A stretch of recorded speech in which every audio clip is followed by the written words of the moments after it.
സംസ്ഥാനത്തെ സഹകരണ മേഖലയെ തകർക്കുന്ന കേന്ദ്ര സർക്കാർ നീക്കത്തിന് താക്കീതുമായി തിരുവനന്തപുരത്ത് മുഖ്യമന്ത്രിയുടെ നേതൃത്വത്തിൽ നടന്ന ചരിത്ര സമരത്തിൽ പ്രതിഷേധം ഇരമ്പി. സഹകരണ മേഖലയെ തകർക്കുന്നതിന് പ്രധാനമന്ത്രിയും ബിജെപിയും നടത്തുന്ന യുദ്ധപ്രഖ്യാപനത്തെ ശക്തമായി ചെറുക്കുമെന്ന് മുഖ്യമന്ത്രി പിണറായി വിജയൻ പറഞ്ഞു. സഹകരണ പ്രതിസന്ധിയിൽ മറ്റ് രാഷ്ട്രീയ പാർട്ടികളെ കൂടി ഉൾപ്പെടുത്തി സിപിഐഎം ദേശീയ പ്രക്ഷോഭം സംഘടിപ്പിക്കുമെന്ന് സീതാറാം യെച്ചൂരിയും വ്യക്തമാക്കി. മോദി തുഗ്ലക്കിന്റെ ആശാനാണെന്നും ജനങ്ങൾ മോദിയുടെ നെഞ്ചിൽ ചാപ്പ കുത്തുമെന്നും വി.എസ്. അച്യുതാനന്ദൻ പറഞ്ഞു. സംസ്ഥാനത്തെ സഹകരണ മേഖലയിലെ ബാങ്കുകളെ തകർക്കാനുള്ള കേന്ദ്ര സർക്കാരിന്റെ നടപടികളിൽ പ്രതിഷേധിച്ചാണ് മുഖ്യമന്ത്രി പിണറായി വിജയനും മറ്റു മന്ത്രിമാരും സത്യാഗ്രഹ സമരം നടത്തിയത്. സഹകരണ മേഖലയെ തകർക്കുന്ന ഗൂഢലക്ഷ്യമാണ് കേന്ദ്ര സർക്കാരിന്റെ തീരുമാനത്തിന് പിന്നിലെന്ന് മുഖ്യമന്ത്രി പറഞ്ഞു. ഇവിടെ പ്രധാനമന്ത്രിയോടുള്ള ഒരു യുദ്ധപ്രഖ്യാപനം കേരളത്തിന്റെ മുഖ്യമന്ത്രി നടത്തുന്നതാണ്. ഞങ്ങൾ ആർക്കും എതിരെ യുദ്ധം നടത്താനില്ല. ഇവിടെ യുദ്ധം പ്രഖ്യാപിച്ചത് പ്രധാനമന്ത്രിയും കേന്ദ്ര ഗവൺമെന്റും കൂടിയാണ്. അത് സാധാരണ ജനങ്ങളുടെ നേരെയാണ്, പ്രത്യേകിച്ച് കേരളത്തിലെ സഹകരണ മേഖലയുടെ നേരെയാണ്. രാജ്യത്താകെയുള്ള ജനങ്ങളുടെ നേരെയുള്ള യുദ്ധപ്രഖ്യാപനമുണ്ട്. അതിനോടൊപ്പം കേരളത്തിലെ സഹകരണ മേഖലയെ പ്രത്യേകമായി ലക്ഷ്യമിട്ടുകൊണ്ടുള്ള യുദ്ധപ്രഖ്യാപനമുണ്ട്. കുമ്മനം രാജശേഖരന് യുദ്ധത്തിന്റെ രീതി മാത്രമാണ് അറിയാവുന്നത് എന്നുള്ളത് കൊണ്ട് പറഞ്ഞേക്കാം, അങ്ങനെയുള്ള ഒരു നീക്കത്തെ എന്ത് വില കൊടുത്തും ചെറുക്കും, ഒരു സംശയവും വേണ്ട. പ്രധാനമന്ത്രി നരേന്ദ്രമോദിയുടെ തുഗ്ലക് ഭരണത്തിനെതിരെയുള്ള രാജ്യത്തെ ആദ്യത്തെ സമരമാണ് മുഖ്യമന്ത്രിയുടെ നേതൃത്വത്തിൽ നടന്നതെന്ന് CPM general secretary Sitaram Yechury അഭിപ്രായപ്പെട്ടു. ജനങ്ങളുടെ വ്യക്തിജീവിതത്തെ നിയന്ത്രിക്കാൻ മോദിയെ അനുവദിക്കില്ലെന്നും അദ്ദേഹം കൂട്ടിച്ചേർത്തു. So as the CPIM, we have said that we are going to organize people's protests all over the country. We are demanding from the government that you did not make proper preparations till the alternative currency is available in the banking system. Modi തലതിരിഞ്ഞ തീരുമാനം പിൻവലിക്കാൻ തയ്യാറാകണം. ഭ്രാന്തൻ തീരുമാനവുമായി മോദി മുന്നോട്ടു പോയാൽ അനുവദിക്കുകയില്ലെന്ന് സത്യാഗ്രഹം അഭിസംബോധന ചെയ്ത ഭരണപരിഷ്കാര commission chairman VS. Achuthanandan വ്യക്തമാക്കി. നേരത്തെ തലതിരിഞ്ഞ പരിഷ്കാരം നടത്തുന്നവരെ തുഗ്ലക്ക് എന്ന് പറഞ്ഞിട്ടുള്ളൂ. ഇപ്പോൾ മോദി തുഗ്ലക്കിന്റെ പോലും ആശാനാകാനാണ് ശ്രമിക്കുന്നത്. ക്യൂവിൽ നിന്ന് നരകിക്കുന്ന സാധാരണ മനുഷ്യർ 2019 ഏപ്രിലിൽ തെരഞ്ഞെടുപ്പിനും ക്യൂ നിൽക്കും.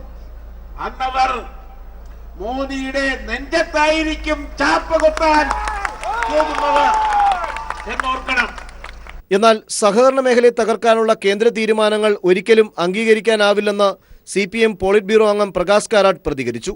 Cooperative bank sector people are demanding that do not prohibit us from. അതേസമയം ജനങ്ങളെ അണിനിരത്തുമെന്ന് സിപിഎം സംസ്ഥാന സെക്രട്ടറി കോടിയേരി ബാലകൃഷ്ണൻ കേന്ദ്രത്തിന് മുന്നറിയിപ്പ് നൽകി. മുഖ്യമന്ത്രിയും മന്ത്രിസഭാംഗങ്ങളും ഇവിടെ ആരംഭിച്ചിരിക്കുന്ന സമരം കേരളത്തിലാകെ ആളിപ്പടരാൻ പോവുകയാണ് എന്ന് വ്യക്തമായി കഴിഞ്ഞിരിക്കുകയാണ്. കേന്ദ്ര സർക്കാരിനെതിരെ ശക്തമായ ഭാഷയിൽ തന്നെയാണ് LDF കക്ഷി നേതാക്കളും സത്യാഗ്രഹത്തിൽ പ്രതികരിച്ചത്. Sunil Arumanoor, news bureau, Thiruvananthapuram.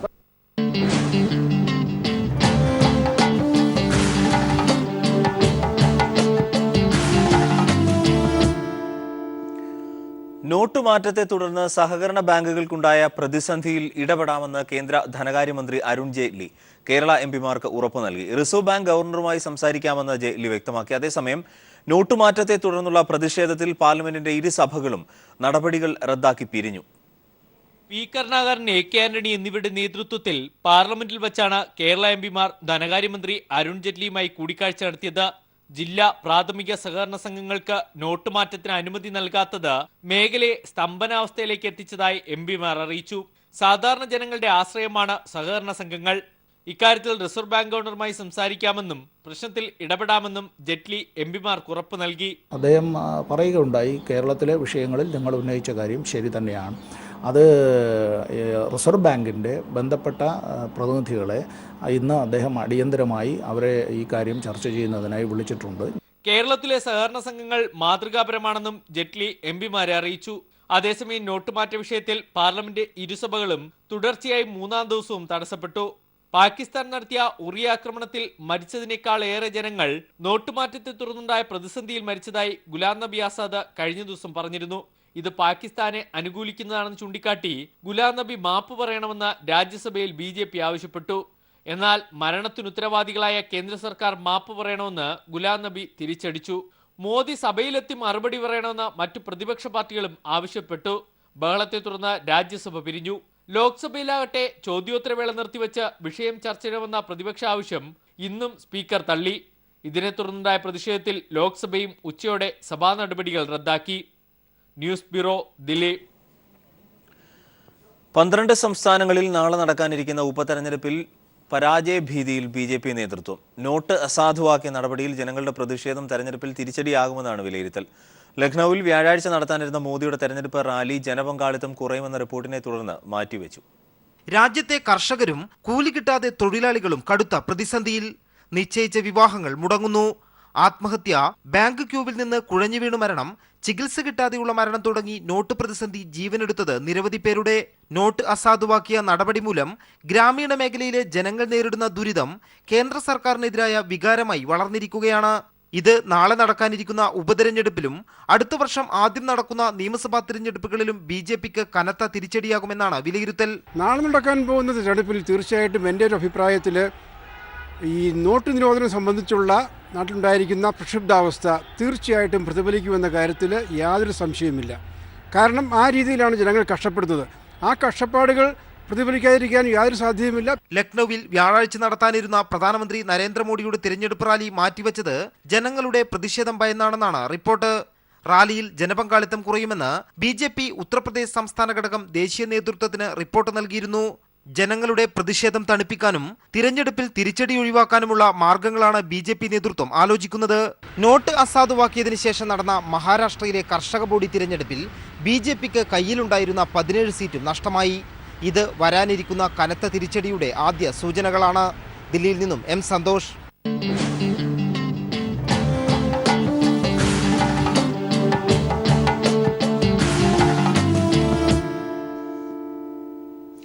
സിറിയയിൽ വിമതരുടെ അധീനതയിലുള്ള കിഴക്കൻ ആലപ്പോയിൽ 3-ാം ദിവസവും സിറിയൻ യുദ്ധവിമാനങ്ങൾ ബോംബിംഗ് തുടരുകയാണ്. സ്ത്രീകളും കുട്ടികളും ഉൾപ്പെടെ 87 പേർ ഇതിനകം കൊല്ലപ്പെട്ടിട്ടുണ്ട്. 3 ആഴ്ചകൾക്ക് ശേഷം ചൊവ്വാഴ്ചയാണ് കിഴക്കൻ ആലപ്പോയിൽ വ്യോമാക്രമണം പുനരാരംഭിച്ചത്.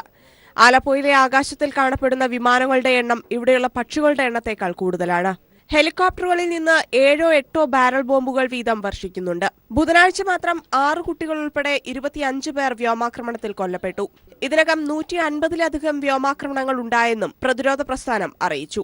നഗരം വിട്ടോടുക അല്ലെങ്കിൽ കൊല്ലപ്പെടുമെന്ന മുന്നറിയിപ്പ് ചൊവ്വാഴ്ചത്തെ വ്യോമാക്രമണത്തിന് മുൻപ് കിഴക്കൻ ആലപ്പോ നിവാസികൾക്ക് ടെക്സ്റ്റ് മെസ്സേജ് ലഭിച്ചിരുന്നു. സിറിയൻ സമരക്കാരാണ് മെസ്സേജ് അയച്ചത്. സിറിയയിലെ 2ാമത്തെ വലിയ നഗരമായ ആലപ്പോ 2ആയി വിഭജിക്കപ്പെട്ടിരിക്കുകയാണ്. വിമതരുടെ ഭീകര ഗ്രൂപ്പുകളുടെയും നിയന്ത്രണത്തിലുള്ള കിഴക്കൻ ആലപ്പോയിൽ നിരവധി സിവിലിയന്മാർ കുടുങ്ങിയിട്ടുണ്ട്. ഇവർക്ക് ഒഴിഞ്ഞുപോകാൻ അവസരം നൽകാനാണ് 3 ആഴ്ച വ്യോമാക്രമണം നിർത്തിവെച്ചത്. എന്നാൽ കാര്യമായ ഒഴിഞ്ഞുപോക്കുണ്ടായില്ല. ഇതിനിടെ സിറിയയിലെ ഇഡ്ലി മേഖലയിൽ ഭീകര സംഘടനയായ അൽ നുസ്ര മുന്നണിയിലെ 3 കമാൻഡർ ഉൾപ്പെടെ 30 പേർ കൊല്ലപ്പെട്ടെന്ന് റഷ്യൻ പ്രതിരോധ മന്ത്രാലയം അറിയിച്ചു. International desk, people TV.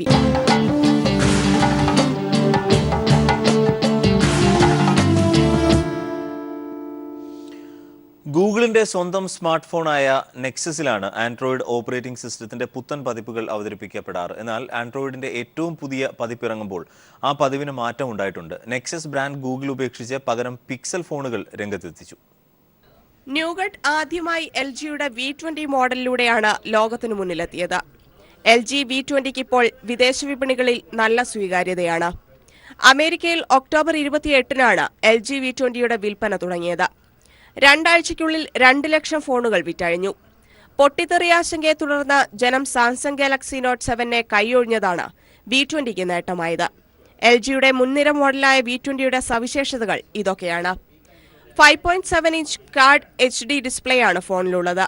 സ്ക്രീനിന്റെ pixel സാന്ദ്രത 513 ppi. സ്ക്രീനിന്റെ പുറകുവശത്ത് ഫിംഗർ പ്രിന്റ് സ്കാനറും സജ്ജമാക്കിയിട്ടുണ്ട്. സ്ക്രീനിന്റെ മുകൾ ഭാഗത്ത് വലതുവശത്തായി ചെറിയൊരു ഡിസ്പ്ലേ കൂടിയുണ്ട്. എപ്പോഴും ഉപയോഗിക്കുന്ന ആപ്പുകളുടെ ഐക്കണും സെറ്റിംഗ് ഓപ്ഷനുമെല്ലാം ഈ ഡിസ്പ്ലേയിൽ തെളിയും. മെയിൻ സ്ക്രീൻ ഓഫാക്കിയാലും ചെറിയ ഡിസ്പ്ലേയിൽ സമയവും മറ്റു നോട്ടിഫിക്കേഷനുകളും കാണിച്ചുകൊണ്ടിരിക്കും. ഊരിയെടുക്കാനാവുന്ന തരത്തിലുള്ള 3200 mAh ബാറ്ററിയാണ് ഫോണിലുള്ളത്. സിംഗിൾ സിം മോഡലായ V20യിൽ 4G അടക്കമുള്ള എല്ലാ കണക്ടിവിറ്റി സാധ്യതകളും LG സജ്ജമാക്കിയിട്ടുണ്ട്. $672, അതായത് 45,627 രൂപയാണ് അമേരിക്കയിൽ ടെലികോം കമ്പനിയായ വെരിസോണ V20 വിൽക്കുന്നത്.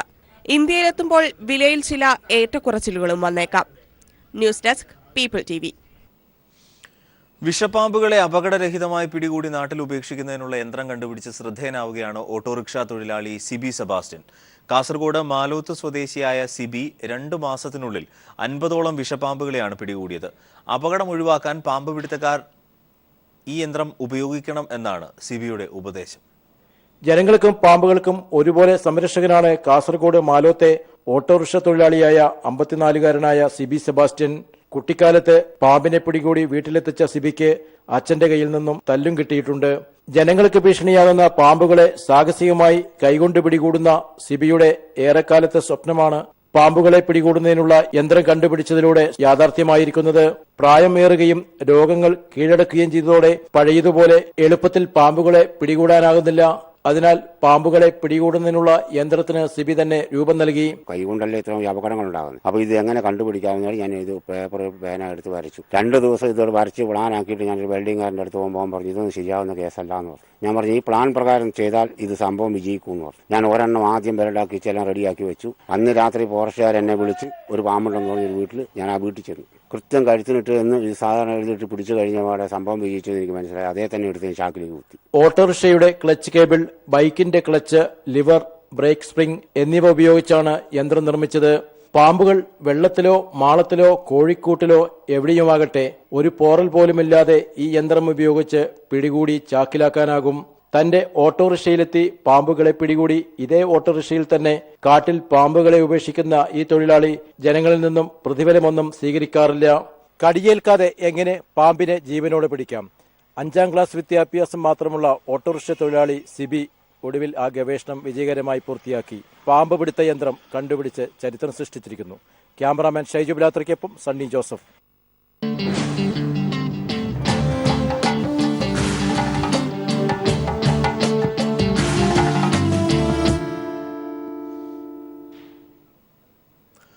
ഉയർത്തെഴുന്നേൽക്കാനായി മരണശേഷം ശരീരം സൂക്ഷിക്കാൻ 14-കാരിയുടെ ആഗ്രഹം. ലണ്ടൻ സ്വദേശിയായ പെൺകുട്ടിക്ക് മരണത്തിന് മുൻപ് ഇതിനായി കോടതി അനുമതിയും നൽകി.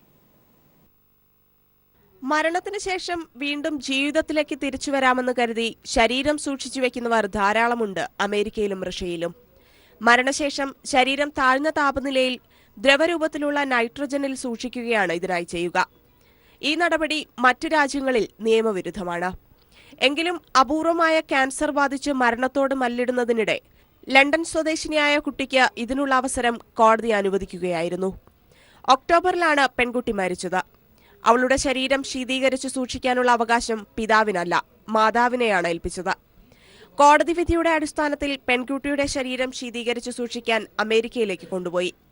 100 കണക്കിന് വർഷങ്ങൾക്ക് ശേഷം മരിച്ചവരെ ജീവിപ്പിക്കാനുള്ള ടെക്നോളജി മനുഷ്യൻ കണ്ടുപിടിക്കുമെന്ന പ്രതീക്ഷയിലാണ് മൃതദേഹങ്ങൾ ഇത്തരത്തിൽ സൂക്ഷിച്ചു വയ്ക്കുന്നത്. മരണത്തിന് ശേഷം ശരീരം ഇത്തരത്തിൽ സൂക്ഷിക്കാൻ ഏകദേശം 40 ലക്ഷം രൂപയാണ് ചെലവ്. തനിക്ക് ജീവിക്കണമെന്ന ആഗ്രഹമുണ്ടെന്നും എന്നാൽ മരിക്കുമെന്ന് തനിക്ക് അറിയാമെന്നും ചിലപ്പോൾ ഇത്തരത്തിൽ ശരീരം സൂക്ഷിക്കുന്നതുകൊണ്ട് ജീവിതത്തിലേക്ക് തിരിച്ചുവരുവാനുള്ള ഏതെങ്കിലും സാഹചര്യമുണ്ടെങ്കിൽ അത് പ്രയോജനപ്പെടുത്തണമെന്നും കുട്ടി കോടതിയെ അറിയിച്ചു. തുടർന്നാണ് ശരീരം ശീതീകരിച്ച് സൂക്ഷിക്കുവാൻ കോടതി അനുമതി നൽകിയത്. പരീക്ഷണങ്ങൾ വിജയിച്ച് 200 വർഷങ്ങൾക്ക് ശേഷമാണ് ജീവിതത്തിലേക്ക് മടങ്ങി വരുന്നതെങ്കിലും പെൺകുട്ടിക്ക് അന്ന് 14 വയസ്സ് മാത്രമേ പ്രായമുണ്ടാകൂ. News desk people TV.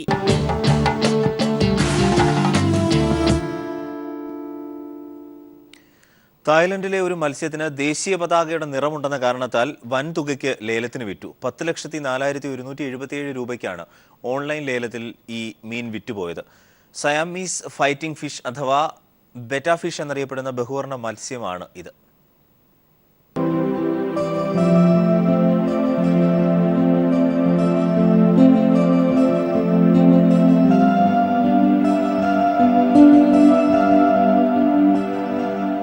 നീലയും ചുവപ്പും വെളുപ്പും ഇടകലർന്ന നിറമാണ് ഈ അലങ്കാര മത്സ്യത്തിന്.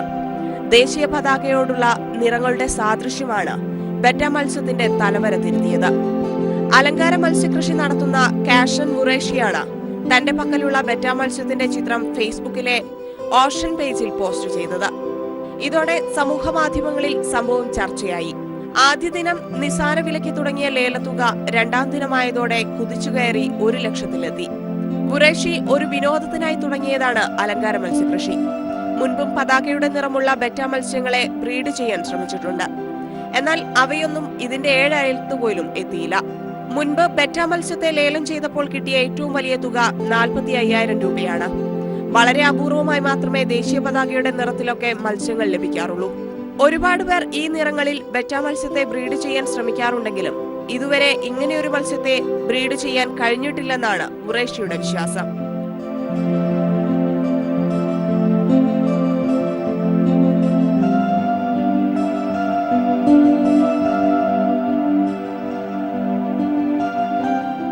News desk people TV.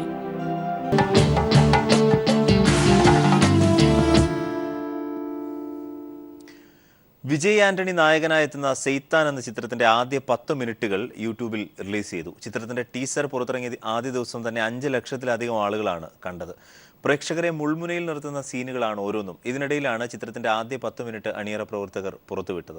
ഏത് വേഷം ലഭിച്ചാലും അനായാസ അഭിനയമാണ് കൊച്ചുപ്രേമൻ കാഴ്ചവെക്കാറുള്ളത്. രൂപാന്തരത്തിലൂടെ ആരാധകരെ ഞെട്ടിക്കാൻ ഒരുങ്ങുകയാണ് താരം.